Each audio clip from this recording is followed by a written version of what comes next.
I recognize the senator from Utah. Mr. President, I've been a member of this body for several months now, and I'd like to offer a few observations about the experience. I've been told that I might not like it here. Having previously been a governor, some friends thought I might find the pace a little too slow and decision-making too diffuse and cumbersome. But that has not been the case. My committee assignments are interesting, and the work is important. And while few bills actually become law, the fact that both political parties must reach consensus for a bill to pass reinforces the ties that bind our republic. Given the public passions of our politics these days, I had also presumed that the atmosphere here would vary between prickly and hostile. But the truth is that senators on both sides of the aisle are remarkably friendly and collegial once the cameras are off. I've now met privately with 68 of my fellow senators, and like them, I came here in part because I believe my life experience could help us confront our national challenges. I also believe that the values and policies practiced in Utah can inform national debates. Our state has the fastest job growth in the country, it balances its budget every year, and it has the country's most highly educated workforce. It's a great privilege to represent the people of Utah in the United States Senate.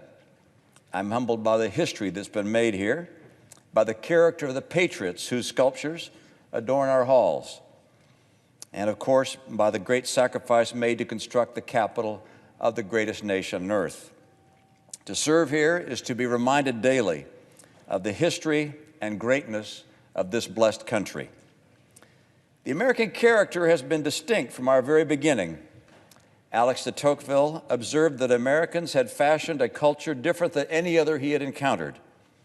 Just a few weeks ago, I attended the 150th anniversary of the completion of the Transcontinental Railroad at Promontory Summit in Utah. In his keynote address, historian John Meacham observed that in a number of ways, that endeavor revealed some of the distinct elements of the national character. President Abraham Lincoln signed the project's enabling legislation on the eve of Civil War. The country was divided as never before or since, and the president was preoccupied with preserving the Union. But despite the gathering storm, he had both the foresight to see the impact of a transcontinental railroad and the confidence to believe it actually could be constructed. We Americans are drawn to visionary endeavors, and we rarely lack the confidence needed to undertake them. It's difficult from today's vantage point to appreciate the extent of the project's engineering and construction challenges. Some have even called it the greatest engineering triumph of the 19th century. Tunnels were blasted through the Rocky Mountains and Sierra Nevada, at first only with black powder. There were no hotels or restaurants along the way, no local sources of energy or power tools. On some days, the progress through Granite Mountain was measured in inches. The cost was prohibitive, particularly for a country preparing for war. So Congress made it a public-private partnership. Two companies, one from the west, another from the east, were each granted tracts of land commensurate with the amount of track they laid. Furious competition ensued, each company wanting to obtain the most land possible. There were many who opposed the idea of granting public land to private companies, which stood to make fortunes on the lands they'd receive. There were others who thought the project was the height of folly, too expensive, too dangerous, and unnecessary. After all, it was already possible to go from New York to California in just six weeks by land and 2 by sea. But having studied and debated the matter, Lincoln and Congress defied public criticism and did what they believed was in the best interest of the country. The construction crews numbered in the thousands. 15,000 Chinese immigrants would work for the Central Railroad that began in Sacramento. Roughly 7,000 Irish immigrants labored for the Union Pacific Railroad coming from the east. In time, veterans of the Civil War joined the crews, as did several thousand Mormons from Utah. The work conditions were brutal. Somewhere in the neighborhood of 500 to 1,000 men died. The achievement was also marred by failures of character. The promoters were oblivious to the rights and needs of Native Americans and to the plight of the immigrant workers. When the railroad was completed, Chinese laborers were denied citizenship. There can be a blindness in the human mind that is clouded by ambition. But despite these unfavorable and unpardonable failings, the Transcontinental Railroad was a grand achievement. It joined two great oceans and overcame the challenge of a nation spread across vast distances and foreboding lands. Intrinsic in the American mind is the conviction that we can overcome any challenge. In the years since then, we've achieved greater marvels and overcome greater challenges. 75 years ago, brave Americans landed on the beaches in Normandy and began the process of liberating a continent. Americans turned the tide of two world wars, overcame a global depression, conquered deadly, debilitating disease, and walked on the surface of the moon. Mr. President, we who've inherited this incomparably accomplished nation might wonder if we will face challenges as daunting and opportunities as transformational as theirs. The decisions each generation of Americans make affect the course of history and profoundly impact our prosperity and our freedom. We face such decisions today. 8 years ago, I argued that Russia was our #1 geopolitical adversary. Today, China is poised to assume that distinction. Russia continues its malign effort, of course, violating treaties, invading sovereign nations, pursuing nuclear superiority, interfering in elections, spreading lies and hate, protecting the world's worst actors from justice, and promoting authoritarianism. But Russia is on a declining path. Its population is shrinking, and its industrial base is lagging.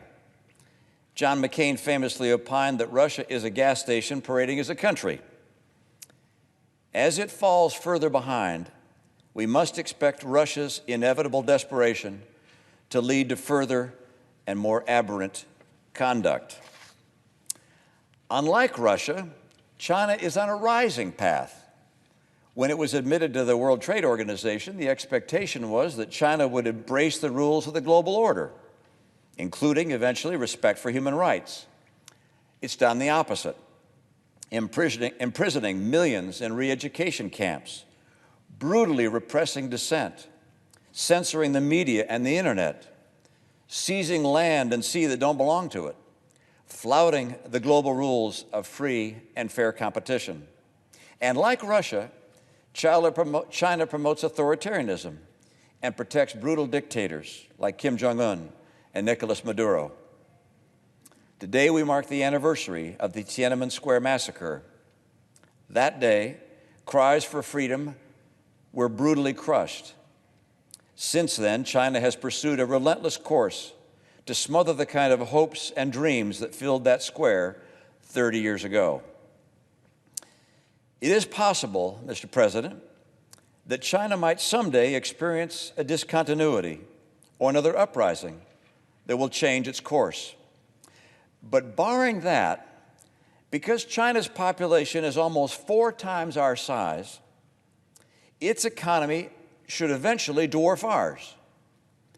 And because economic advantage enables military advantage, China's military could even pass by ours as well. It's possible that freedom itself would be in jeopardy.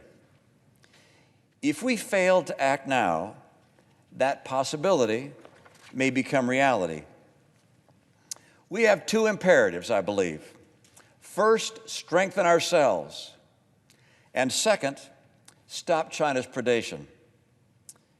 Mr. President, in the long run, for a country like ours with a relatively small population to rival a country like China with its much larger population, we must join our economic and military might with that of other free nations. Alliances are absolutely essential to America's security, to our future, I can't state that more plainly. Our alliances are invaluable to us and to the cause of freedom. We should strengthen our alliances, not dismiss or begrudge them. We should enhance our trade with allies, not disrupt it, and coordinate all the more closely our security and our defense with them. It's in the United States' most vital interest to see a strong NATO, a strong Europe, stronger ties with the free nations of Asia, the Pacific, the subcontinent, and with every free country. We need to hold our friends closer, not neglect them or drive them away. These alliances are a key advantage we have over China. America has many friends. China has very few. We have another advantage: innovation. The country that leads in innovation will lead in prosperity. China knows that as well as we do. After all, China began its economic rise by stealing our technologies. But today, China has become an impressive innovator all by itself. Last year, China received almost as many global patents as did the United States. It's far ahead of us in 5G. It's on track to surpass us in artificial intelligence. And artificial intelligence is a general-purpose technology that will have systemic impact on the world. It's critical that we protect our technology and propel the innovation we need in the future. Well-resourced and guided, our great research universities, combined with the productivity inherent in free enterprise, are capable of reasserting America's innovation leadership. One dimension of American innovation is often underestimated, however. America is a magnet for the world's best and brightest. They want to come here, not to China. Over half of the 25 most valuable high-tech companies in America were founded by immigrants or by their children. It is very much in our national interest to keep attracting the world's best minds to America. We also need to tame our national debt and deficit if we're to remain strong. The federal government took in about $3 trillion last year, and it spent about $4 trillion. Adding $1 trillion every year to the debt means that in 10 years, we would be spending almost as much on interest as we do on our military. America won't be strong enough to defend its interests and leadership if it strains under the burden of crippling financial debt. In addition to strengthening America, Mr. President, we must also confront China's aggression. China has focused its ambition most acutely on trade. Flouting global rules and conventions, China has corrupted the free market. China views companies and countries that play by the rules as the proverbial fish in a barrel. And too often we just ignore China's aggression, genuflecting before the throne of free markets. But you don't have a free market if the biggest player is allowed to cheat. China's cheating takes on many forms. For many years, it held down the value of its currency to make its products artificially inexpensive, intending to drive competitors from other countries out of business. More recently, China has debased its currency to partially compensate for tariffs imposed on its goods. Today, so-called industrial policy is the Chinese primary weapon of choice. China subsidizes a company by loaning it funds at sub-market rates, by forgiving loans, by providing free research and development, or simply by allowing it to use intellectual property stolen from other nations. Subsidy is even easier to hide when the company is owned by the government itself. There are 140,000 state-owned enterprises in China, accounting for 40% of its industrial assets. Profitability, return on capital, repayment of debt are mostly irrelevant in such state-owned enterprises. They can employ predatory pricing, entering a foreign market by pricing a product well below its cost, driving domestic competitors out of business. When an American company does that, it's prosecuted under our antitrust laws. But proving a Chinese product is priced below cost is extremely difficult, given the lack of reliable cost data. China's industrial policies are killing and debilitating businesses throughout the world. Look, I'm a free market, free trade guy. But free markets require rules to enforce honest competition. Slavishly accepting China's cheating as a dynamic of a free market competitive workplace makes no sense at all. The president is right to use tariffs to crack down on China's theft of our intellectual property. But when it comes to China's predatory industrial policy, the cheating will not end. We need to counter it directly. Classically, a country has several tools to counter a predatory competitor. It can ban all or certain of its products. We did this with the Soviets during the Cold War. It can employ counterbalancing subsidies. It can require high levels of local content. And of course, it can align with other nations to establish strict rules of conduct, which it then vigorously and swiftly enforces. All or some mix of these are needed. As we confront China's aggression, we must also endeavor to convince it to turn back from the road of economic, military, and geopolitical conflict upon which it's embarked. Joining the other nations of the world in genuinely fair and free trade and in respect for the sovereignty of its trading partners and neighbors is very much in China's, America's, and the world's interest. China is not yet a geopolitical foe, but its actions over the last several years have brought it right up to that line. What I've said today won't come as a surprise to leaders here in Washington. The forms of China's aggression are widely understood by members of the administration, members of Congress, and foreign affairs experts on both sides of the aisle. But to date, our national response has largely been ad hoc or short-term or piecemeal. It's past time for us to conduct and construct a comprehensive strategy to meet the challenge of an ambitious and increasingly hostile China. Mr. President, I said at the outset of my remarks that there are two dimensions needed in a strategy to preserve American leadership. First, strengthen America, and second, confront China's predation. There's a third dimension. We must alert the American people to the threat we face and unite them to the greatest extent possible in our response. In the past, an act of war or blustering threats by hostile actors have united us. But don't expect to see the Chinese president pound his shoe on the counter or shout that he's going to bury us, as Nikita Khrushchev did long ago. No, China intends to overcome us just like the cook that kills the frog in a pot of boiling water, smiling and cajoling as it slowly turns up the military and economic heat. The disappearance of traditional media and the emergence of social media have made it more difficult to unite the country. Conspiring voices online prey on the human tendency to diminish the dignity and worth of people of different views, of different races, religions, or colors. Contempt rather than empathy is a growing feature in our politics and media. Each of us must make an effort to shut out the voices of hate and fear, to ignore the divisive and alarming conspiracies, and to be more respectful, more empathetic to our fellow Americans. And when it comes to cooling the rhetoric and encouraging unity, there's no more powerful medium than the bully pulpit of the President of the United States. Bringing a nation of 330 million people together in a shared effort is a greater challenge these days than bringing two coasts together with a railroad.